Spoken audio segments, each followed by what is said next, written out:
Merci de rejoindre la chaîne 3, 5, 7 et plus. Pour être tenu au courant de la mise en ligne de toute nouvelle vidéo, n'oubliez pas de vous abonner et d'activer la petite cloche. Francs-maçons, mes frères, rassemblés sur notre chantier, polissons la pierre angulaire, espérance des initiés. Le Grand Orient nous appelle à unir nos mains et nos cœurs. Je tiens d'abord à vous rassurer. Cette vidéo n'a pas pour but de faire en quelques minutes la synthèse des 250 années d'histoire du Grand Orient de France. C'est tout simplement impossible.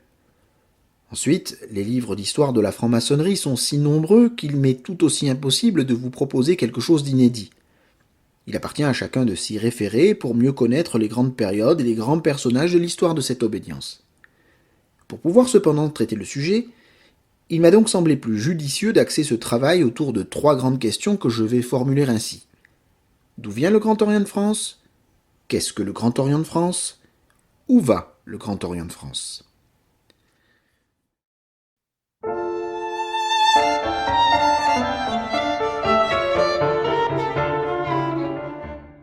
Le Grand Orient de France plonge ses racines au plus profond de l'histoire maçonnique de notre pays, même s'il a été fondé officiellement en 1773. Plus exactement, le Grand Orient de France est la réorganisation administrative de la franc-maçonnerie spéculative française qui, depuis les années 1730, s'était développée de manière quelque peu anarchique. À l'époque, loges et rites proliféraient sans grand contrôle. Certes, il existait une Grande Loge de France, mais son rôle est resté malgré tout relativement mineur, car celle-ci a dû très vite composer avec des mères-loges qui fournissaient leurs propres rituels à des loges-filles placées sous leur autorité. Citons à titre d'exemple la mère-loge écossaise de Bordeaux, la mère-loge du comte avenessin, la mère-loge de Marseille, la mère-loge du contrat social à Paris, etc. Ces mères-loges se comportaient souvent en de véritables obédiences concurrentes. C'est donc sans surprise qu'elles furent interdites en 1773 lors de la fondation du Grand Orient de France, et que cette interdiction a été renouvelée en 1805. Le Grand Orient de France a donc été créé pour mettre un terme à un certain désordre dans le paysage maçonnique français autour de trois éléments principaux. Premièrement, une structure administrative acceptée par toutes les loges. Deuxièmement, un rite réglementaire, c'est-à-dire le rite français codifié dès 1783. Et troisièmement, une démocratie élective au sein des loges, notamment au moyen de l'élection des vénérables par les frères. Ces trois éléments que je viens d'énoncer signifient que les francs-maçons au XVIIIe siècle avaient parfaitement ressenti et compris la nécessité d'une certaine discipline afin de garantir la pérennité de l'ordre maçonnique. La discipline est à la base même de toute obédience. Je rappelle que le terme obédience provient du mot latin obedientia, qui signifie obéissance. La structure administrative suppose donc une coordination commune afin d'harmoniser autant qu'il est possible le fonctionnement des loges. Cette coordination est assurée par l'obédience qui, seule, est en mesure de délivrer aux ateliers des patentes officielles, c'est-à-dire les autorisations nécessaires pour qu'ils puissent légitimement se réunir en la forme maçonnique sous ses auspices. Le rite réglementaire, au-delà même de son contenu initiatique qui n'est pas le sujet ici, a été instauré pour harmoniser les usages, standardiser les cérémonies et les tuilages, et limiter la prolifération incontrôlée des rites. Le rite réglementaire, dit rite moderne ou rite français, ou encore rite des modernes ou rite des français, a également été codifié pour endiguer et combattre le phénomène de commercialisation des grades, sautoirs, breloques et titres ronflants, qui semble-t-il avait pris une certaine ampleur dans les milieux maçonniques à partir des années 1750-1760. Il est important de comprendre que ce processus d'harmonisation administrative et rituelle, qui n'est autre qu'une rationalisation des pratiques maçonniques, n'a été possible que parce qu'il a été d'une part librement consenti et souhaité par les loges, et qu'il s'est fondé d'autre part sur l'élection des vénérables par les frères et des dignitaires par les députés des loges. Ce point est capital. Dans l'ancienne Grande Loge de France et dans les mères-loges, il n'était pas rare que les vénérables président à vie les travaux et se comportent en quelque sorte comme de véritables propriétaires. L'élection du maître de la loge, qui s'est ensuite étendue très vite à l'ensemble des officiers, a procédé d'une volonté de mettre un terme aux baronnies maçonniques. Le vénérable n'a d'autorité que si celui-ci a été reconnu comme tel par ses frères. Cette reconnaissance passe par l'élection.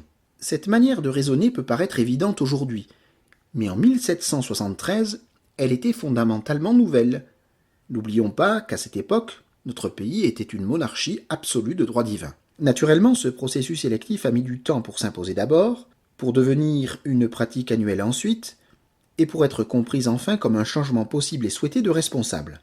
En effet, jusqu'à la fin du XIXe et au début du XXe siècle, certains vénérables au Grand Orient de France étaient régulièrement élus chaque année, si bien qu'ils pouvaient présider leur atelier pendant parfois plus de 20 années consécutives.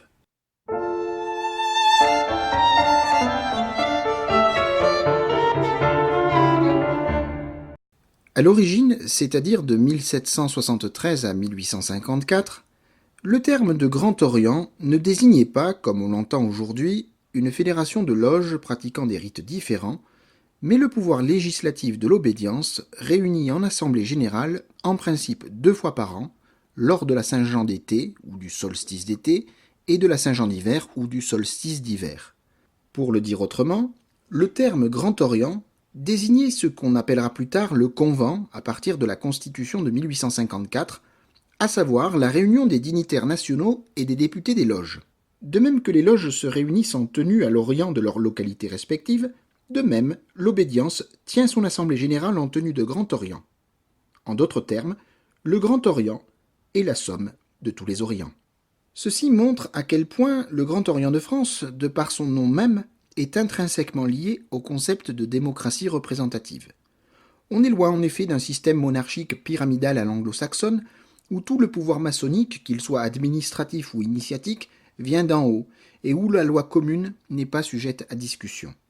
Petit à petit, on est passé d'un député pour plusieurs loges, c'était le cas lorsque les moyens de communication étaient insuffisants, au principe un député pour une loge, avec pour corollaire immédiat une voix, une loge, lorsque les moyens de communication se sont développés sur le territoire national.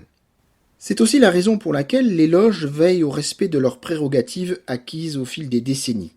Elles sont généralement réticentes à tout ce qui est susceptible de réduire l'importance du convent et de restreindre le nombre de ses représentants. Elles rejettent systématiquement tout ce qui vise à substituer au principe une loge une voix, le principe consistant à attribuer un nombre de voix déterminé en fonction de l'importance des ateliers. Les loges se méfient souvent de tout ce qui peut circonscrire le champ de délibération du convent aux seuls problèmes philosophiques et maçonniques. Longtemps, l'Assemblée générale du Grand Orient de France a fonctionné en vertu de principes admis de tous et d'usages forgés au fil du temps. Il faut toutefois attendre 1849 pour que le Grand Orient de France se dote pour la première fois de son histoire d'une constitution dans laquelle la franc-maçonnerie est définie en son article 1er. En voici la version actuelle. La franc-maçonnerie, institution essentiellement philanthropique, philosophique et progressive, a pour objet la recherche de la vérité, l'étude de la morale et la pratique de la solidarité. Elle travaille à l'amélioration matérielle et morale, au perfectionnement intellectuel et social de l'humanité. Elle a pour principe la tolérance mutuelle, le respect des autres et de soi-même, la liberté absolue de conscience. Considérant les conceptions métaphysiques comme étant du domaine exclusif de l'appréciation individuelle de ses membres, elle se refuse à toute affirmation dogmatique. Elle attache une importance fondamentale à la laïcité. Elle a pour devise liberté, égalité, fraternité. Cette constitution sera rapidement complétée par un règlement général.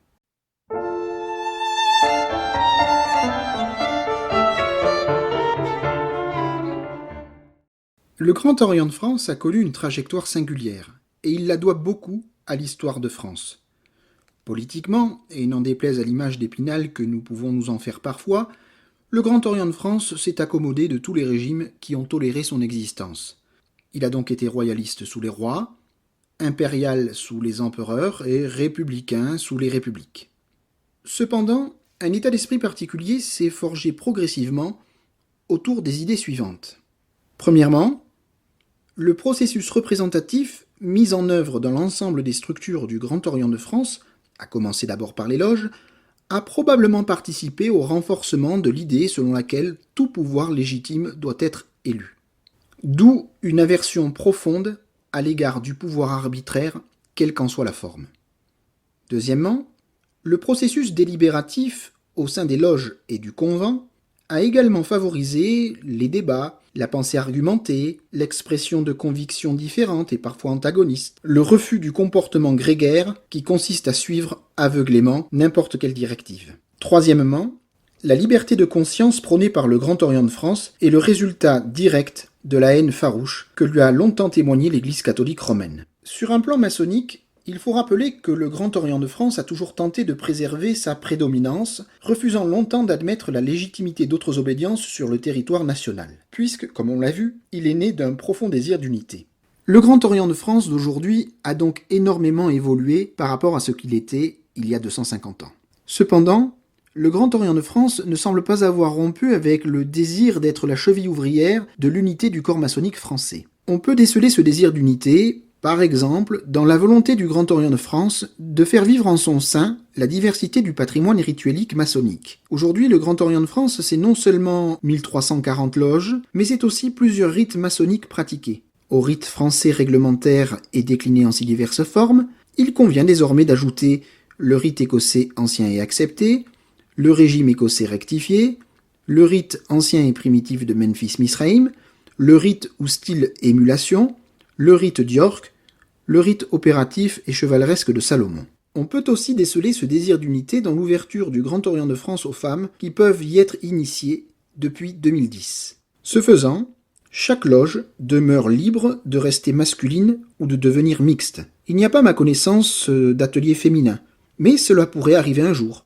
Ce qui fait dire à certains esprits facétieux que le Grand Orient de France est une obédience qui n'est pas mixte, tout en l'étant sans l'être. On peut enfin percevoir ce désir d'unité dans le nombre de plus en plus important de loges implantées à l'étranger, ce qui témoigne du rayonnement du Grand Orient de France auprès de profanes et maçons qui ne se reconnaissent pas nécessairement dans les principes de la maçonnerie dite régulière, tels que codifiés par la Grande Loge Unie d'Angleterre.